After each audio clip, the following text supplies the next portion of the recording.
আপনি কি জানেন ছোট্ট একটা ডিম থেকে শুরু হয়ে কিভাবে লাখ টাকার গলদা চিংড়ি তৈরি হয়? শুনতে অবাক লাগলেও এটা সত্যি। আজকের ভিডিওতে আমরা দেখব গলদা চিংড়ির ডিম ফুটে বাচ্চা বের হওয়ার রহস্য, খোলস বদলানোর আশ্চর্য প্রক্রিয়া, আর কিভাবে কয়েক মাসের মধ্যে এসব ছোট্ট প্রাণী বড় হয়ে বাজারে কোটি টাকার বাণিজ্য দাঁড় করায়।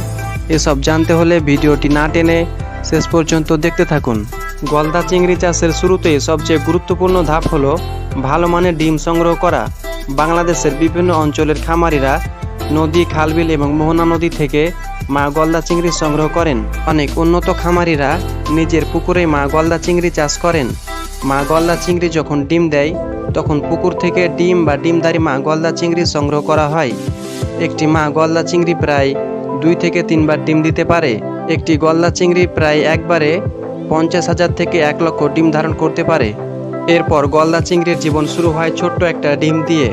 মা গলদা চিংড়ি তার পেটের নিচে লাখ লাখ ডিম ধরে রাখে। এই ডিমগুলো প্রায় 12 থেকে 28 দিনের মধ্যে ফুটে বের হয় ছোট ছোট বাচ্চা। এদেরকে বলা হয় জোয়া লার্ভা। দেখতে একদমই জেলির মতো, খুবই লাজুক।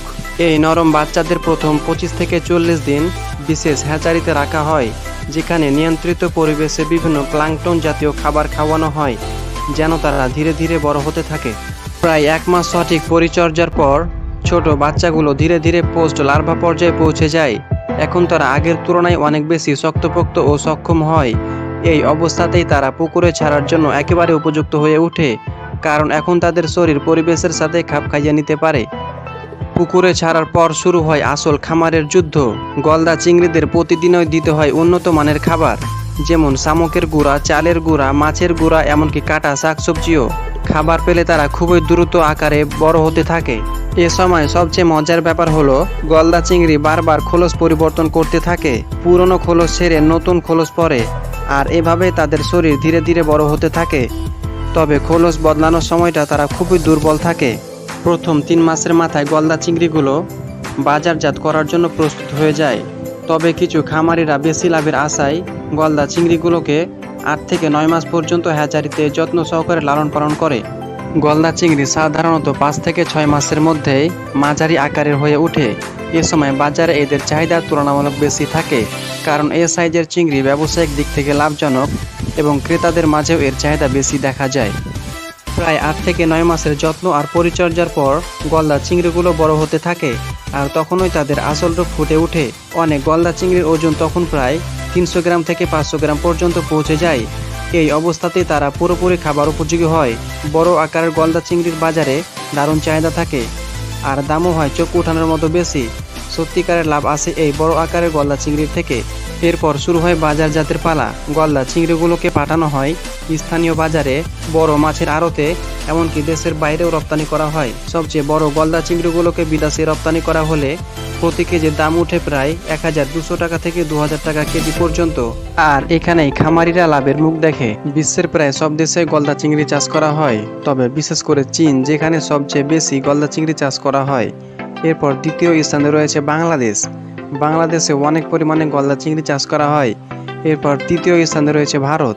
এরপর রয়েছে Thailand, Vietnam, Indonesia, Myanmar, Sri Lanka, Philippines, Malaysia, Brazil, Ecuador, Mexico, মিশর, নাইজেরিয়া, ঘানা, কেনিয়া, পেরু। এই সকল দেশগুলোতে গলদা চিংড়ি চাষ করা হয়। এইসব দেশে গলদা চিংড়ির বাণিজ্যিক খামার রয়েছে, তবে অধিকাংশ উৎপাদন এশিয়ার দেশগুলোর মধ্যে সীমাবদ্ধ, কারণ এখানকার আবহাওয়া, পানি এবং জলবায়ু গলদা চিংড়ির জন্য সবচেয়ে উপযোগী। আমাদের বাংলাদেশে 1 কেজি চিংড়ি মাছের দাম প্রায় 600 টাকা থেকে 1650 টাকা পর্যন্ত হয়ে থাকে।